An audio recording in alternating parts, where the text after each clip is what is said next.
Welcome to this video, the second video in a series of sessions, each with a video attached to it, that is there for us as a church to use to try and think about our future through the end of, or perhaps living with coronavirus for the foreseeable future, but certainly thinking about emerging from this, who we want to be, what we want to make the center of our life, what we want to prioritize, and how we expect our church to not just be what it has been in all the best of that, but how we might face the challenges of the church growing into the future, and looking at some of the stories in the book of Acts as they begin the church's life those many hundreds of years ago, asking how perhaps we might learn things from that community as they try, as they fail, as they risk, as they commit themselves to all that it means to be a fellowship of followers of Jesus, finding their way together.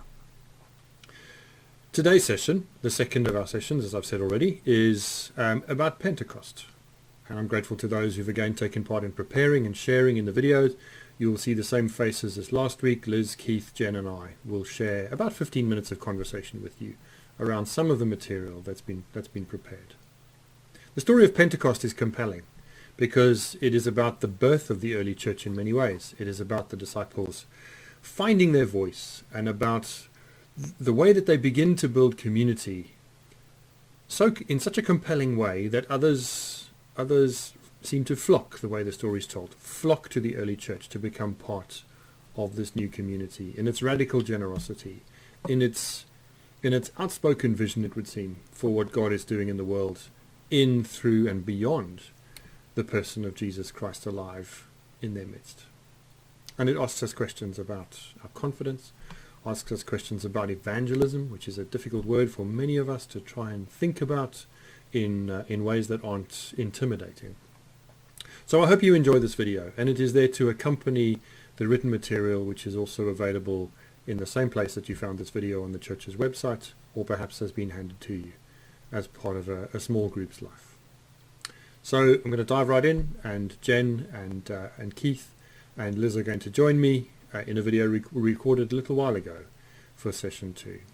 Since we recorded, a lot has happened. We've gone back into some more severe restrictions, and so the future is less certain than it was even a couple of weeks ago. But this material will always ask helpful questions for us as we emerge from this time and as we think about the church's life. So I hope you find it stimulating, helpful, and interesting too. So in session 2, we're going to be spending some time looking at the early church, how it formed, how it found itself in a community, how it grew. A very brief passage in Acts, but an important passage that has some real questions for us today as we think about our church and every church, essentially asking how it starts again with the experience it has and with the opportunities that seem to be presenting themselves, and with what's in our pockets and what's in our hearts and what's in our minds and our experience. Liz has prepared this week's material, so I'm going to ask you first, Liz, if you'd like to say something about the passages or about the questions you've prepared for us. So Pentecost is often thought of as the birth of the church, and I guess it was a new and exciting time for the disciples, that with the gift of the Holy Spirit they were filled with a sense of confidence and perhaps more of an identity, and a sense that maybe something new was going to happen, but they didn't know what shape or what form that would take. And for me, I think it's just important that this event happened when the disciples were all gathered together in one place, and there was this sense of community between them. And we hear at the end of the passage how, as a community, they prayed together, they read the Bible together, they shared their possessions, they were church, if you like, together. And I think that provides us with a really good model of how we can be as church, and that we get this balance between, as we've said already, the doing and the being aspect of discipleship. And so I think that we talk a little bit about how people spoke in different languages. We often think of that as something quite literal that happened. The disciples and people were gathered from different places. But I think there's a challenge there for us to think about this word language and what does that mean for us in our situation now. What do we mean by language? The way we do things, the language we use in church, communion, baptism, all these words that may mean nothing to a lot of people who have no experience of church or little experience of church. And so I think there's a challenge there for us to think about making our church accessible and welcoming to everybody. Keith, your comments. Yeah, it's complicated, isn't it? I'd like to pick up on this language thing, because it's been a little thing that I've had waving around in the back of my head for a long time, that language is not what somebody says, it's what somebody understands, it's what the recipient understands. And it's important that whatever we say is understandable to the people that we're speaking to.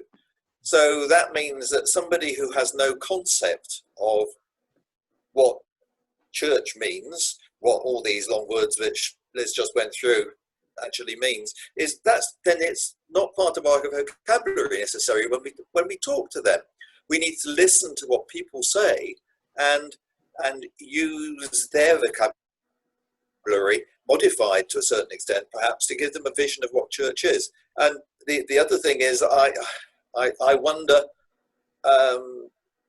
whether the target is right to sort of talk to people so they join us, as opposed to us joining other people where they are and bringing Jesus out to them, rather than bringing people into Jesus. I mean, that's just a general shape of how the early church worked, was that it formed community with other people, and then sort of, I guess, sort of introduced them to the ideas, but it was a community thing first, maybe.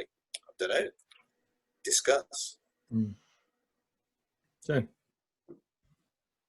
Yeah, I think it probably follows on from that, the community idea, and the very short phrase in the passage that they had the goodwill of all the people, which isn't something we tend to think about either the early church or us now. And this really struck me, this having the goodwill of all the people, and what was that church looking like, but also how have we looked during lockdown, and the fact that there have been people on YouTube, and the times that I found myself standing on a street corner, socially distanced, and the conversation's been different. It's not just been, how are you? It's been, oh, what is your church doing, and how is that working out, and what have you been up to? And either from people who are maybe a bit peripheral to our community life as a church, or completely outside it, but interested in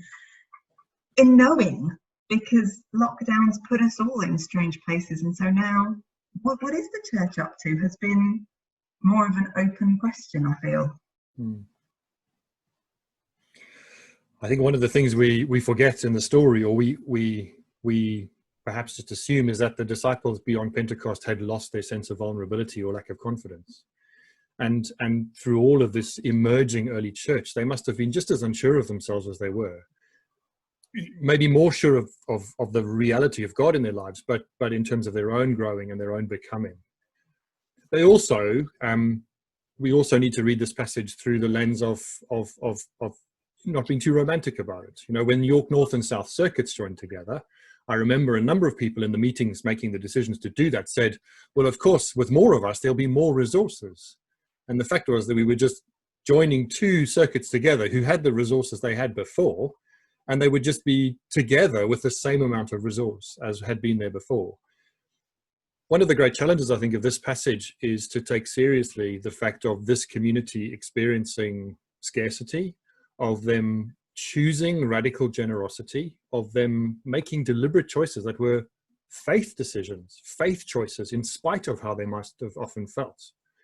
That part of the attraction, or part of the fascination people would have had with the early church wasn't so much that they had lots and they were all super confident and having a great time.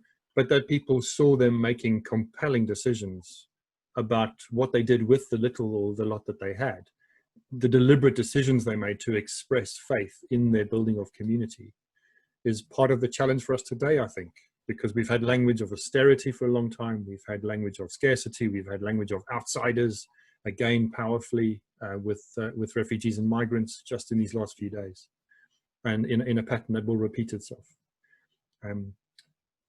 For me, that's one of the great challenges of this passage, not to romanticize it and think of everyone having plenty and, you know, sharing it around and all being benevolently kind and lovely with each other, confidently so.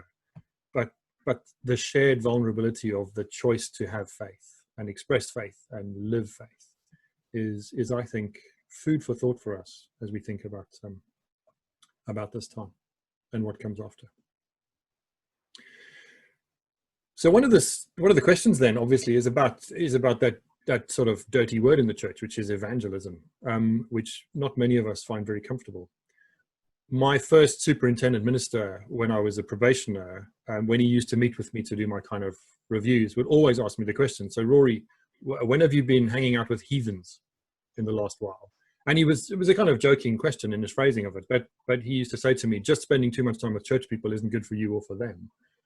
And I wonder whether one of the challenges of life beyond coronavirus, as it's always been, but maybe more sharply now, is that question of how all of us take part in doing what must have happened in the early church, going out and inviting friends, neighbors, people we knew well or hardly, to come to something we considered worthwhile and life-changing for ourselves, maybe for them, which is for many of us a difficult thing to think about. So I scratch my head about our church and many churches, because it looks sometimes like people's only life and social circle and friendships are all within the church. And so I wanted to ask the three of you as a question that I think is there for all of us. You know, how would you feel about deliberately inviting someone that you know outside of our church's life into some part of it? What would the challenges be for you, and how would you feel about that? So we just go in the same order. Liz, do you want to? I'll jump on you first. Well, I think thinking of the friends I have who, you know, don't come to church, quite a lot of them did go to church when they were little. I kind of gradually found out during the years. I'm thinking of quite a lot of the friends that I made when my children were small. But I think now they just think a lot of it's irrelevant to their lives now. So I think I'd find it hard. I think there'd have to be lots of conversations with them before I could even invite them to something to do with church, or there would have to be something where there would be opportunity for them to just wrestle with questions about why my faith is important to me and why I actually spend so much of my time at church. So yeah, some it would be quite hard, but I think it would have to be some place where we could have room for discussion, or if it was some sort of service, there would need to be some kind of testimony, if you like, as to see why faith was important to me. So that for you would be almost thinking of that as a kind of process of conversation with someone, leading up to the possibility. Leading up to the possibility. Yeah, that's helpful. Yeah, but still quite frightening to think about. Yeah. Keith, yourself? Yeah, formal evangelism is something that it horrifies me, the prospect of doing.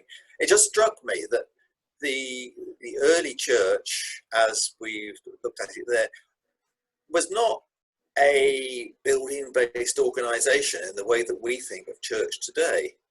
It was a conglomeration of people who had no particular organisation or affiliation or place to maintain or anything else like that, that the boundaries were very loose between them and the rest of the community, perhaps. And I think one of the things that we need to do is to tackle the boundaries between church and everybody else, because I think at the moment they're too rigid, they're too frightening. And I would feel very nervous about inviting somebody into past those walls, because the walls, if we can do something to reach out from the walls and make it the whole place look more jelly-like, it would be a whole lot easier to let people find that they're sort of absorbed into it without actually having to make this conscious passage through the barrier. Dreaming. And that's what we're here for. Yeah. And maybe a bit of the key of that is you know, the early church continuing the tradition of Jesus, sitting down to eat with people. Yeah. To talk about life. Yeah. Yeah. Jane, your thoughts? Yeah, I like Keith's thoughts a lot, and the jelly walls. Partly because when I was about 17, I invited a friend to an Alpha course, and she came along very happily and thoroughly enjoyed it. But on the first week, she suddenly turned to me and went, "I'm sorry, are you trying to convert me?" And I went, "Have I manipulated you into this?" And clearly I kind of had to one extent or another. And I guess that's stayed with me a lot. And I felt that kind of inviting people along to things has a slightly manipulative feel sometimes. "Oh, come along to a nice thing we're doing, and then maybe something else will happen." It's that really hard with me for years. And so if it was conversation, if it was jelly walls, if it was more natural, then it would be much more comfortable for me as well as probably them.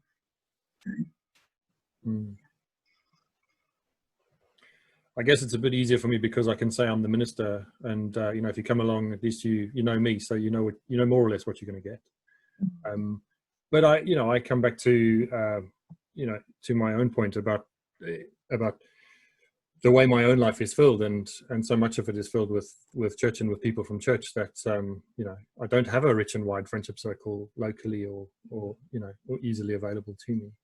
I guess the challenge for me would be with some of the groups that I'm involved with that are about being fathers and about being men, and the challenge to see how that might create an opportunity for something quite specific kind of invitation.